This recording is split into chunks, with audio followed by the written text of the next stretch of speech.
This is the newsroom for Monday, December 21st, 2020.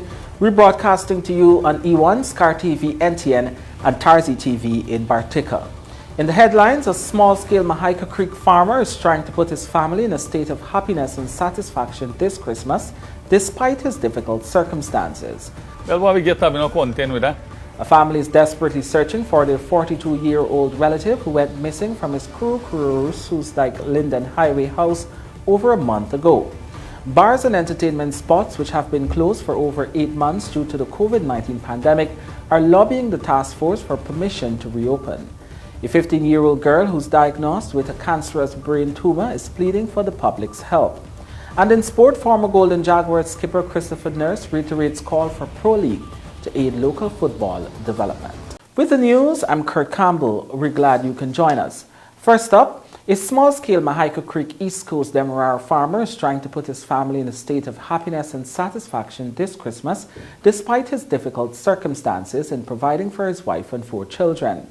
The Child Care and Protection Agency is looking for corporate partners to bring relief to families like this across the country. Here's more. The needs and shortages faced by Balram Tulsaram, 56, and his wife Yesu Persaud, 47, are real, large and growing. Their situation is compounded with 2 of the younger boys, ages 8 and 2, being unable to walk and feed themselves. The other 2 children are 11 and 13.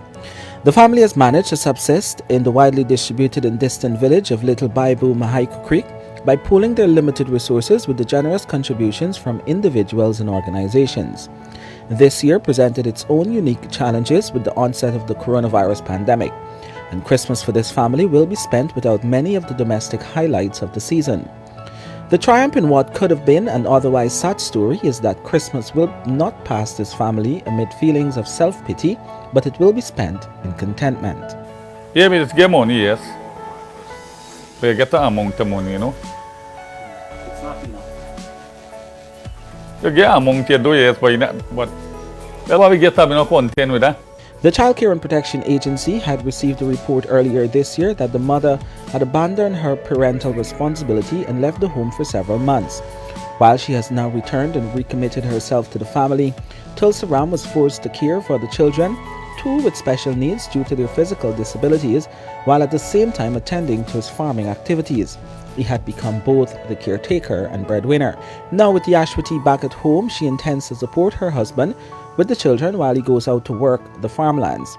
Yesu said she is usually tasked with homeschooling the 2 differently abled boys while carrying out the usual chores of a housewife. Just learn him to the name and so.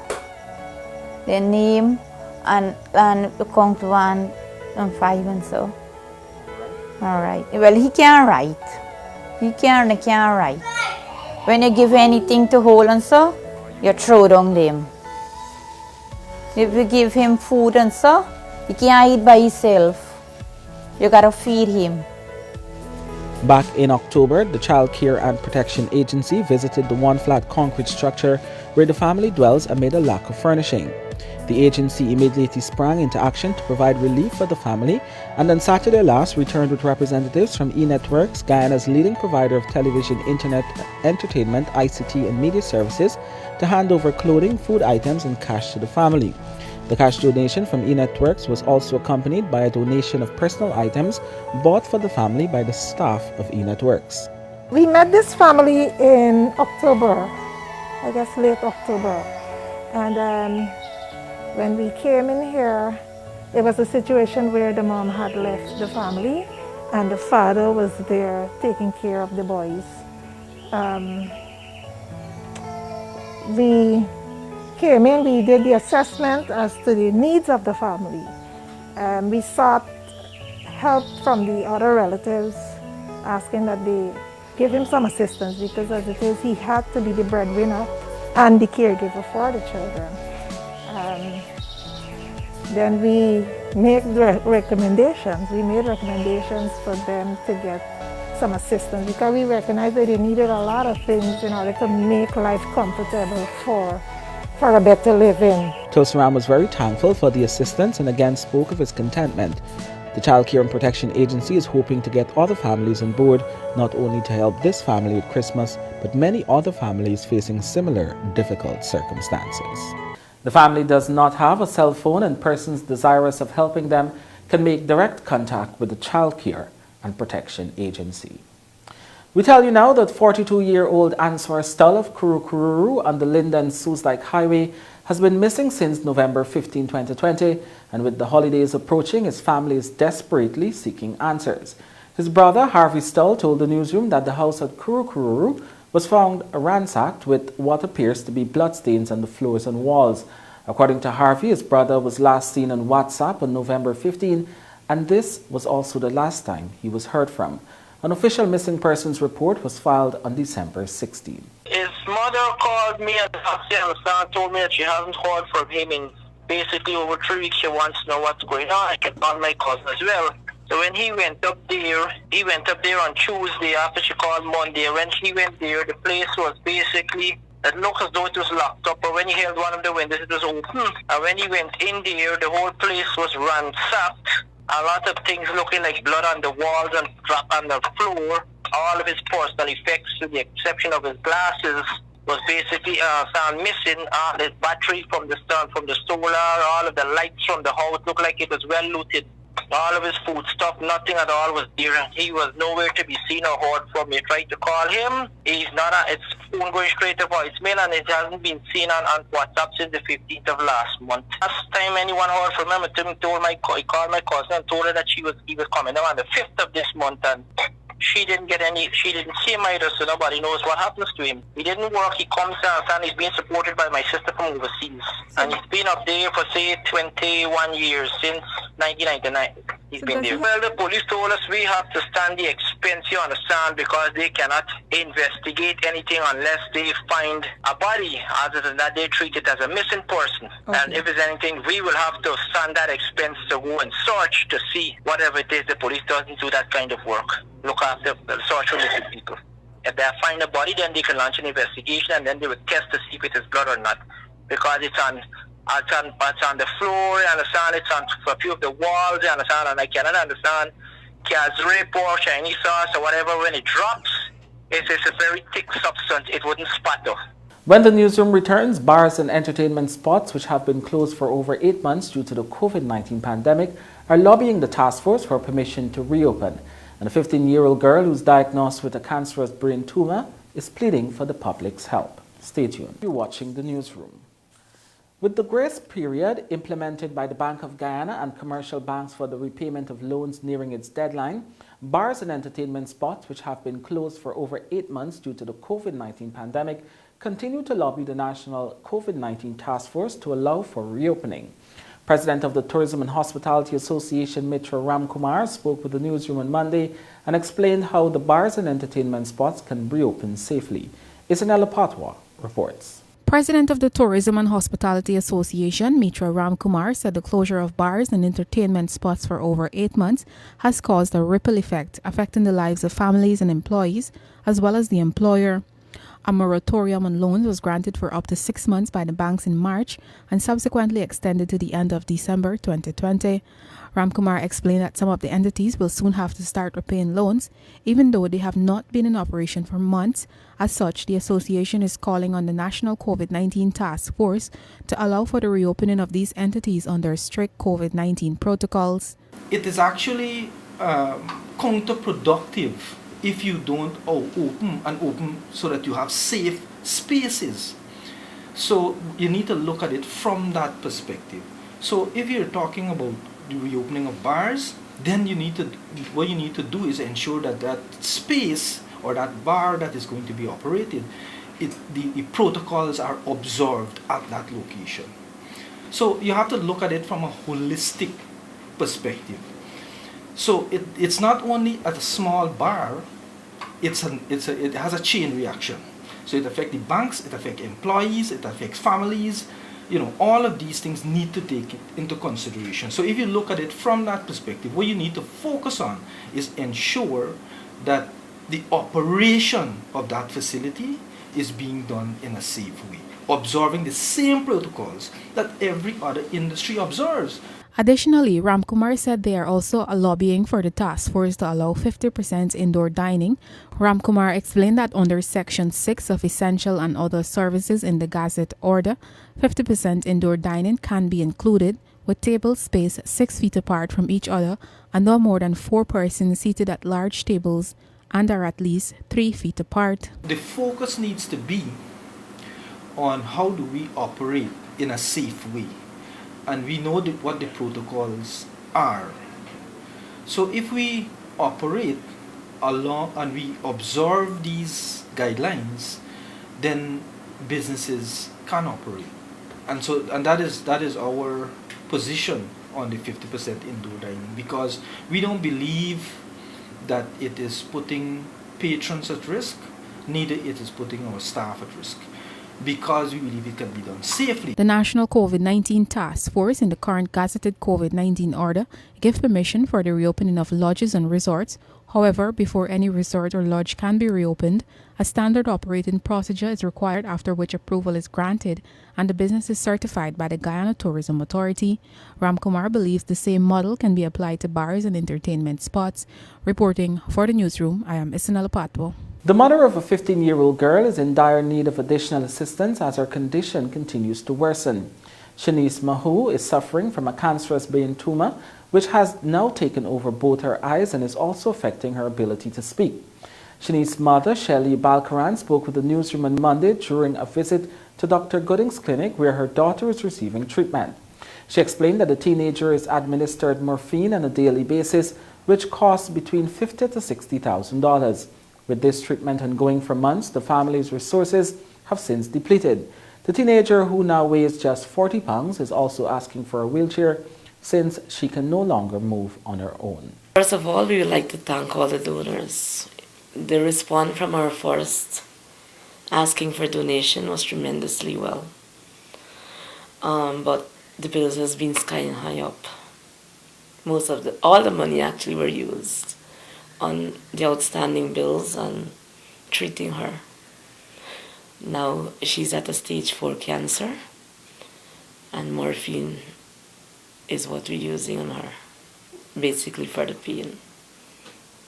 Maybe 5, 6, 7, maybe between $30,000, $40,000 to $50,000 a day.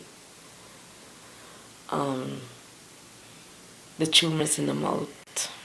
As you see, it's nothing. We're trying everything we can do. So we're also asking any amount, any further assistance will be appreciated, just to continue us. We don't know at this point what is the possibility or what can happen. But as a mother, we're not giving up. We're fighting to the end. She cannot breathe actually like through the nose now, because the tumor is blocked off almost her throat. She cannot walk on her own. Well, we went back to 1 chemo, and we watched to see what goes on from there, but no, nothing is guaranteed this time. What happened? Oh, she asking for a wheelchair. Oh, okay. Yes, and maybe around 500,000-600,000 we have outstanding right now. And this is to pay for what? Money I borrow for morphines. Taxi bill, because I have to bring on, every day, take her back. Food, everything just clamped down at the same time. We don't know exactly, because the cancer is beating us at its best. In October, the newsroom told Shanice's story, which led to her receiving $1.3 million from the Rotary Club of Demerara and assistance from others. Anyone desirous of assisting this family can contact them on telephone number 692-4045.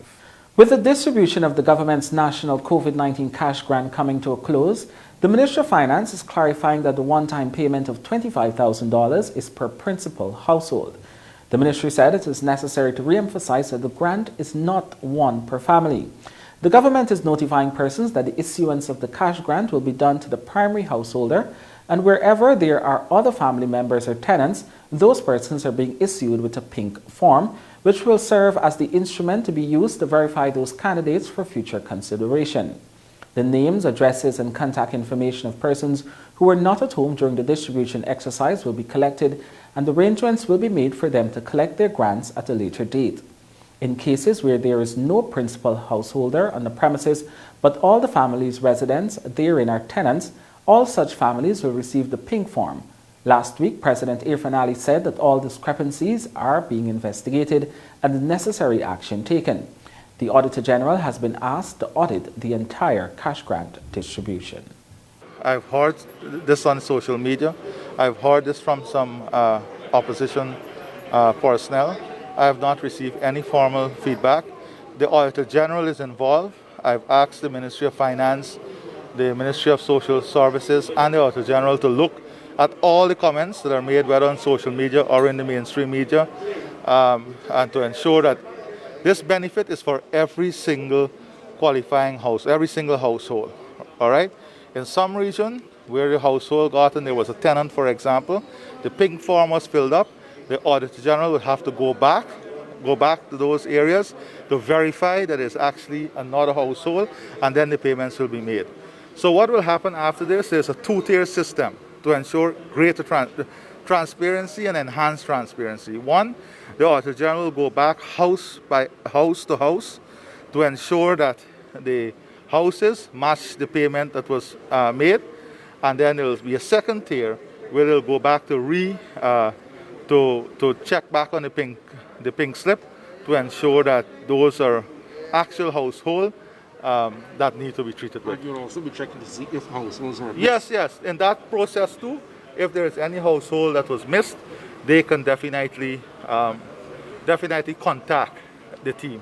Still ahead on the Newsroom, Guyana's COVID-19 vaccination team to be known this week. You're watching the Newsroom. The team of medical professionals who will be handling the rollout of the COVID-19 vaccine in Guyana will be identified this week, according to Minister of Health, Dr. Frank Anthony. He was speaking during Monday's COVID-19 Daily Update. The Health Minister said a number of persons are already approved and the list is now being finalized. Professionals with expertise in vaccine storage, logistics, and management are being targeted to be on the team. There are a number of people who are on the task force. The task force really is it's a body to ensure that Guyana is ready. Start the preparations for vaccines and to make sure that we have all the things in place. So we have a number of persons who are familiar with vaccines, not necessarily adult vaccines, but vaccines in general, and other stakeholders who would be on the committee. So it's a multi-stakeholder kind of a committee. We would release the names during this week because we have been talking to different people to include them on the task force. And we are about to complete that exercise. And once we finish the exercise, talking to people and so forth, then we would finalize the list, and we will release that during this week. What we are looking for is expertise, specific types of expertise as it relates to vaccine. So whether people have expertise in terms of cold chain, or whether they can help us with logistics, whether they can help us with management and so forth. So those are the kinds of things that we are looking for. And it's not governmental, it's both public and private partnership. It's both. You have lots of people from the public sector because, as you know, a lot of our vaccination is done by the public sector, the majority of it. So we have included a lot of those persons who have been involved with our vaccination program because they have the know-how. And the private partnership, is there anybody from the private sector? We have persons who are in the medical private sector who would be working with us. The government has issued tenders for the procurement of cold storage trucks and the rollout of the COVID-19 vaccine. Once the vaccine is handed over to Guyana, frontline health workers will be administered first, followed by persons with underlying health conditions and the elderly. After 1 year of oil production, ExxonMobil at the weekend announced that the Liza 1 Destiny floating production storage and offloading vessel has reached its optimum capacity. The company said its second FPSO will be traveling from Singapore next year. Bibi Katoon reports. ExxonMobil Guyana and its offshore partners began oil production in December 2019. 1 year later, the company has announced that it is now producing 120,000 barrels of oil per day. In an interview released by the company at the weekend, ExxonMobil Guyana President Alistair Routledge noted that this is a remarkable performance in light of the challenges presented by the COVID-19 pandemic. Thankfully, our remarkable crews offshore, supported ably by the technical people onshore and a number of subject matter experts around the world, have finally conquered those issues. And I'm happy to report that earlier this month, we were able to reduce the flare down to its background levels, just to pilot flare levels. And now we're operating at the capacity, the nameplate capacity of the vessel, about 120,000 barrels per day of production. He noted that the company has successfully fixed its gas injection system and reduced flaring to required levels. ExxonMobil is expecting its second FPSO, the Liza Unity, offshore in the third quarter of 2021. Given the environmental concerns raised over flaring on the Liza Destiny, Routledge said the team is confident that the same problems will not be experienced with its second FPSO. We're very unhappy with the way that this vessel started up. So we've been proactively learning the lessons, taking those to Singapore, to the team that is currently building the Phase 2 vessel, the Unity FPSO. And so the construction, fabrication, commissioning, pre-commissioning teams that are working in Singapore have been incorporating those lessons learned into the ongoing fabrication and construction work at the yard there in Singapore. So we don't expect to see the same problems. The government of Guyana says it welcomes the announcement by the U.S. oil and gas company that it has reached maximum production, a success to which it has contributed. Minister of Natural Resources Vikram Bharat said the government has been working along with the oil and gas major for some time now. He said production was below 100 barrels of oil per day because of the issue with the gas compressor, which resulted in increased flaring. With that being fixed, Minister Bharat said it has minimized the flaring and maximized production.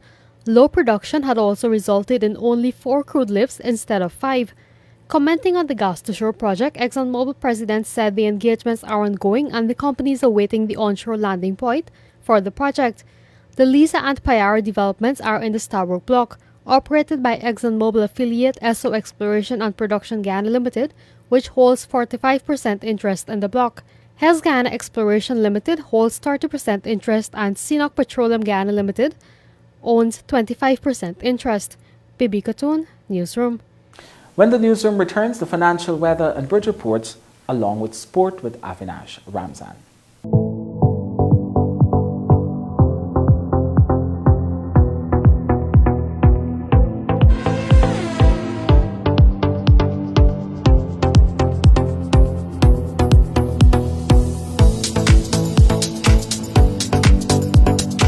Welcome back to Newsroom. Avinash Ramzan here with tonight's sport. We're starting off with some football news. The former Golden Jaguars captain, Christopher Nurse, has reiterated his call for a pro league in Guyana, which develops and, most importantly, allows young talents to earn from the sport. The national midfielder spoke to Akeem Green recently. A combination of various issues has meant there has been no elite league, the nation's top league, since May 2019. While the league would have started with great potential in 2015, and some players earned a reasonable wage from the top clubs, there still was a wage disparity across the board. Ideally, a professional footballer would simply focus on football as a way of life. But in Guyana's context, one has to balance a non-football job and still seek to train as such. Norris, who coaches in the United States with MLS academies, said the long-term goal of the local federation should be to have a professional league where local players can live the dream. The onus needs to be on transforming the mindset from, oh, we have talent, into we have young professionals. And unless we can create the platform in Guyana where players can wake up in the morning and go and be a footballer, and that's going to be their job that they can focus on, we're always going to be lagging behind. And it's always going to have an impact on where parents push their kids and the motivation of the local players. You know, if you're a parent, you're not going to push your kid into a sport where you know locally there's no opportunity for them to make a living. And obviously for the players themselves, you know, how motivated you're going to be or how much effort you're going to put into your occupation when you know locally there's no opportunity for you to make a living. So we have administrators who can make a living from football, but we don't have any footballers in Guyana who can make a living from football. So I think that we need to get back to the basics and see how we go about constructing a local league where players can live the dream locally and stop using the national team as a club, because the players don't have a high-level club team to perform for. Apart from the financial stability it can bring, Nurse indicated it would also act as a launchpad for talents into the Golden Jaguars on the basis of merit. Even if it starts with just 6 teams or 8 teams, you know, it's a fantastic start where players can now visualize the dream right there in Guyana. More so, there have been many calling for the exposure of young talents to clubs overseas. But according to Nurse, players won't get contracted overseas if they do not have the local base to showcase their pedigree. Because nobody overseas is going to take you unless you're doing something excellent where you are. You know, they want to say, okay, what is this kid doing where he is? How is he performing? If there's no platform that can give the players that opportunity, then how do they then get the opportunity to be exported and play in the better leagues overseas? You know, it's not so easy. Before, yeah, we had Trinidad as a platform, but we don't have so many players even now competing in Trinidad. It's good that Akel Clarkson now gone to Jamaica. You know, it's a necessary step that he needed to do to maximize his career. But what about the players who are not going to Jamaica, the players in Guyana? You know, how are they living their lives as professionals? We need to focus more on creating that platform for them. Earlier this month, the Guyana Football Federation announced, with the support of UEFA and CONCACAF, it will in 2021 be creating its first professional football league. Under the historic agreement to develop the league, the GFF will receive support from the European Football Administrative and Competitions expert to explore and define the most appropriate approach to establishing the required infrastructure, football standards, technical capacity, and commercial ecosystem. For the Newsroom, Akin Green. Cricket news now. Atlanta Paramveers emerged champion of the US Open T20 tournament, beating 22 yards by 10 runs in a competitive final on Sunday at the Central Broward Regional Park. More in this report. After amassing 182 for 6, Atlanta Paramveers restricted 22 yards to 172 for 7 to win the tournament, which lasted 6 days. Atlanta Paramveers were led by an attacking 70 from 50 balls from Johnson Charles and 49 of 36 from Chris Gale, who batted at 3. The West Indian pair added 107 and 12.3 overs for the second wicket after the early loss of opener Darpan Patel for 2. Charles struck 9 fours and a 6, while Gale's knock included 4 fours and 3 sixes. The South African Wayne Parnell contributed 27 not out of 12 balls towards the back end of the innings. Bowling for 22 yards, Shafin Rutherford picked up 3 for 24, while there was a wicket each for Ashmead Ned, Jasdeep Singh and Christopher Barnwell. In reply, 22 yards got starts from Guyanese pair Travon Griffith 42 and Barnwell 35 and opener Ahad Malik 28, but they could not overhaul the target. Parnell completed a fine day, claiming 2 for 27, while Gale and Evroy Dyer had a wicket each. Founder of the tournament, Mohammad Qureshi, spoke at the presentation ceremony. First of all, I thank you for all the teams who came, different countries, different states and cities. Welcome to all the team honors and welcome to all of them, the players. And Mr. Dale Holness, who's our commissioner, Broward County, is here and cheered by him. He has come and participating US Open last 12 years. He's been here for every single years for seeing the grounds. The cricket has been growing. And first of all, thank you for our management, all of them. I can't put the names, but all Cricket Council USA, be part of them, management. Been working day and night, put things together during the pandemic, and especially we have it, and Thomas, who have done great work. Give him a big hand for the big man. And he have done tremendous job for the COVID-19. He's certified nurse. He was there prompt every morning and does that so things can move on for the cricket tournament. So US Open is happened 2020. I hope you all enjoyed it and have fun with the US Open as a great tournament. And we have ICC sanctioned this tournament. A special thanks to ICC, who is the pandemic times have given us the permission, and USA Cricket also. Reporting for Newsroom, I'm Avinash Ramzan. Meanwhile, USA fast bowler Muhammad Ali Khan was gifted 1.5 acres of land near Disney World, Florida by CEO of the Mac Group, Mohammad Qureshi, for being the best of the bowlers at the 2020 US Open T20 tournament at the Central Broward Regional Park in Sunrise, Fort Lauderdale. Qureshi made a presentation of the documents for the land during a mid-innings break of the final between Atlanta Paramveers and 22 Yards. Ali Khan is a product of the US Open T20 tournament, and for quite a while now, Qureshi has taken a keen interest in the Kolkata Knight Riders player. Ali was given the award because he was the fastest and best bowler of the tournament. During the semi-finals, he returned figures of 4 for 25, playing for the US All-Stars. Still in cricket, Kieran Pollard will lead the Trinidad and Tobago Red Force in a regional Super 50 Cup, which will be played from February 4 to 27 in Antigua and Barbuda. The all-rounders appointment by the Trinidad and Tobago Cricket Board finalizes the management team of the national cricket squad following the recent naming of David Furlong and Sebastian Edwards as coach and manager. Pollard is the current white ball captain of the West Indies team, which recently completed a short tour of New Zealand. He also successfully skippered the Trinbago Knight Riders to victory in the 2020 CPL and was an integral member of the Mumbai Indians, which captured the prestigious IPL trophy in the United Arab Emirates. Under his inspirational leadership, the Red Force, which is likely to comprise its top players, many of whom are back home after representing the West Indies overseas, will be highly favoured to lift the regional championship. And finally, South African legend Jack Seles will join England as batting consultant for their tour of Sri Lanka in January. The 45-year-old is third on the all-time list of test run scorers with 13,289 runs. He also took 292 wickets. Seles has coached Kolkata Knight Riders in the IPL and worked with the South Africa team, but was not part of the Proteas setup for England's recent tour. England played 2 test matches in Sri Lanka before going on to tour India. Seles will work under the head coach Chris Silverwood and alongside assistant coach Paul Collingwood, wicket-keeping consultant James Foster, fielding coach Carl Hopkinson, bowling coach John Lewis and spin bowling consultant Jitan Patel.